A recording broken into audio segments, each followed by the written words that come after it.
उन्हाळा म्हटलं की प्रत्येक घरामध्ये होणारा पदार्थ तो म्हणजे आंब्याचा रस. रस पोळी, रस पुरी, रस चपाती किंवा रस धिरडं असं प्रत्येक पदार्थासोबत रस हे खाल्ला जातो आणि सगळ्याच्या आवडीचा पदार्थ आहे.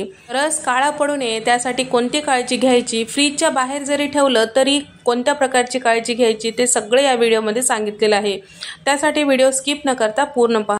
चला तर मग साध्या आणि सोप्या रेसिपीला सुरुवात. तर रस करण्यासाठी इथे मी 1 किलो आंबे घेतलेले आहे. तर हे आंबे थंड पाण्यामध्ये साधारण 1-2 तासापूर्वी बुडवून ठेवलेलं होतं. आंबे बुडतील इतपत आपल्याला पाणी टाकायचं आहे आणि पूर्ण स्वच्छ असं धुवून घ्यायचं आहे. यावरचं चीक निघून जातो. जास्त वेळ पाण्यात ठेवल्यामुळे यामधला उष्णता कमी होतो आणि जेव्हा याचा रस तयार करतो त्यावेळेस रस काळा पडत नाही. शक्यतो माठाचं पाणी वापरायचं म्हणजे आणखीन बेस्ट. तर या ठिकाणी वरचं देठाकडचं भाग आपल्याला कट करून घ्यायचा आहे. त्यानंतर हे आंबे आपल्याला कापून घ्यायचे आहेत.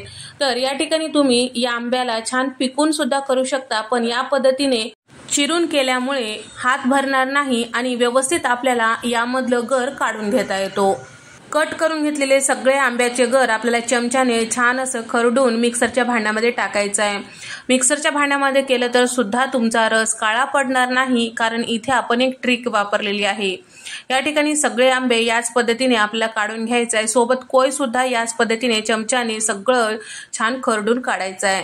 या ठिकाणी कोयला जे गर आहे ते सुद्धा काढून घेतलेलं आहे आणि त्याचबरोबर शिल्लक राहिलेलं आंब्याचं साल आणि कोय एका टोपल्यामध्ये टाकून घेतलेलं आहे. जर याला थोडंसं जरी असेल आंब्याचा रस वगैरे लागलेला ते थोडंसं पाणी टाकून या पद्धतीने आपल्याला व्यवस्थित असं चुरून घ्यायचं आहे, जेणेकरून एक्स्ट्राचं जे रस आहे यामधून निघून येतो.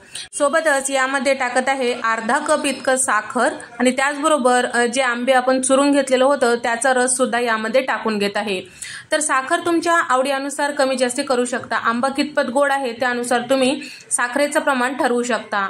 तर आपण मिक्सरमधून हे रस करून घेणार आहोत. बऱ्याचदा मिक्सरमधून रस केल्यामुळे काळं पडतं असं म्हणतात, पण तुम्ही जर बर्फाचे खडे किंवा थंड पाणी टाकून करताल तर मिक्सर गरम होणार नाही आणि रस जे आहे काळं पडणार नाही.